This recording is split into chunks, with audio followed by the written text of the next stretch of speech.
Fall camp, practice number 4. We got Omar Nomalot. Looks like he's kind of dogging that drill. I hate to see that for sure, but Jackson Moyes picking it up. Just going through the normal stuff that we always do in the mornings, just to start practice off, all the fundamental stuff. Nathan Robinson has really picked up so much weight.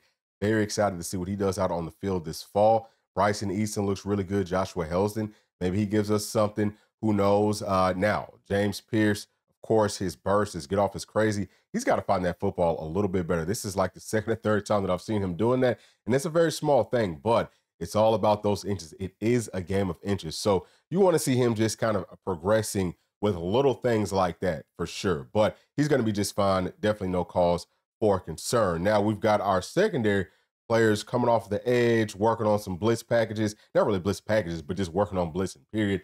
And just kind of, the same fundamental type of stuff. Now, right here, we've got Marcus Gorey kind of going through that drill. He's a guy that maybe you want to give a look at star because we know that Jordan Thomas is going to be out for the season. So we get a whole lot of clips in this one of some star players. I think that it's going to end up being Boo Carter. And, he's a guy that I feel very confident with just because he plays some safety in high school. I think he did a good job right there. And he is a playmaker. So what does he give to you?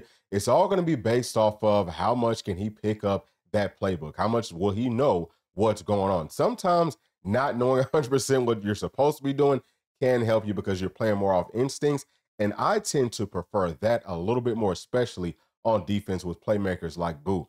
But we've got several other pieces. I mean, maybe Edris Farouk. This is really something that we'll talk more about in the video after this one. But right here, Will Brooks, he's a guy that I like a lot at star. I told y'all, I don't necessarily love him at safety, but at star, I think that he could maybe get away with a few things. So that's big. Right here, we have Coach Glenn Ellaby in the offensive line right. We got Vice Lane with Larry Johnson, just kind of working on, kind of passing things off. And that looked really good from Larry Johnson. He's come such a long way from whenever he arrived on campus, I believe in 2023, or, maybe it was in the 24th season. So that would have been last season. But I mean, look at how good he looks moving, just kind of passing things off. Of course, that is more of a walkthrough, but I just think that his fundamentals, like the foundation of what he's doing, looks great. Now we've got some one-on-ones, and this is when things will start to get very exciting. Right here, we're going to end up having Lance Hurd going up against Joshua Joseph. So watch this one. Once they get onto the snap count and all that, look at this. Boom, dude.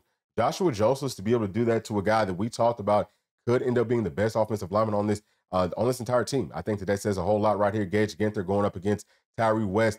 This is going to make, especially our younger guys, but really the entire offensive line, having to go up against such a good defensive line, it's just going to make them better. So, you would expect, I would say, in pretty much all these reps, unless it's like one-on-ones with the wide receivers and the secondary, something like that, you would be expecting for the defense to be winning this stuff early on.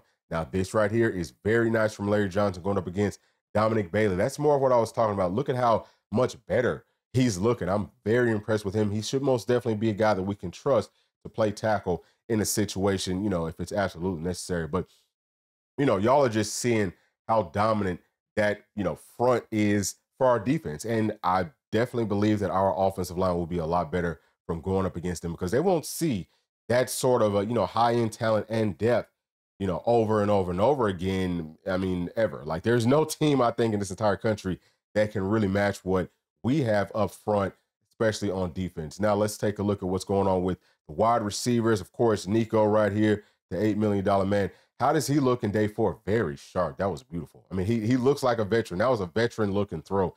It's just everything. That looked really nice.